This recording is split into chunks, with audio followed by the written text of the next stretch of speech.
పట్నంలో ఒక్కసారిగా వాతావరణం మారిపోయింది. అంటే ఆనలు కొడుతున్నాయని కాదు, నిన్న మొన్నటిదాకా టికెట్ల కోసం లీడర్ లేడిస్తే ఇవాళ నామినేషన్ వేసిన వాళ్ళను ఎట్లా వెనకకు విలువల్లో తెలియక నెత్తెంటికలు వీక్కుంటుండ్రట పెద్ద లీడర్లు. నాకు టికెట్ ఇస్తే పార్టీకి అదిస్తా ఇదిస్తా అని లీడర్లు మునుపు ఆశ పెడితే ఇప్పుడు పోటీలకెళ్ళి తప్పుకుంటే ఏం కావాలన్నా ఇస్తామని ఒట్టు పెడుతున్నాయట పార్టీలు.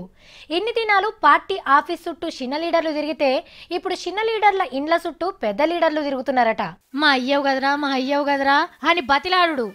ఏయ్ నేనంటే ఏమనుకుంటున్నావు అని బెదిరించుడు. ఏం కావాలో కోరుకో ఇస్తా. నువ్వేందయ్యా నాకిచ్చేది? నీకెంత కావాలో చెప్పు, నేనే పడేస్తా. నాకు మస్తు బలగం ఉంది. మా కులపొల్లు నాకు తప్ప ఇంకెవ్వరు కోటేయరు.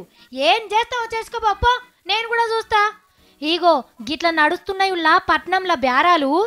150 సీట్లుంటే అన్ని పార్టీలకెళ్ళి కలిపి 4000కు మీదనే నామినేషన్లు వచ్చినాయి. పార్టీ బీఫామ్ ఇస్తుందా ఇయ్యదా అనేది తర్వాత కానీ ముందైతే నామినేషన్ వేద్దామని ఇరగబడ్డరు చిన్న లీడర్లు.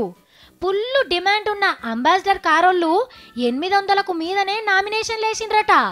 పొత్తు గిత్తు జాంతానయన్న పువ్వు గుర్తోళ్ళు సైకిల్ గుర్తోళ్ళు కూడా చాలా మందే ఉన్నారు. కాంగ్రెస్ పరిస్థితి కూడా గిదే. 21వ తారీఖు దాకున్నది టైము. ఈ లోపట పార్టీకెళ్ళి బీఫామ్ లెవెల్ తెచ్చుకుంటే వాళ్ళకే పార్టీ గుర్తులు వస్తాయి, లేదంటే ఒంటరిగా పోటీ చేయాల్సి ఉంటుంది. కాబట్టి అవతలోళ్లను పోటీలకెళ్ళి తప్పిస్తందుకు ఎన్ని చేయాలనో అన్నీ చేస్తుండ్రు.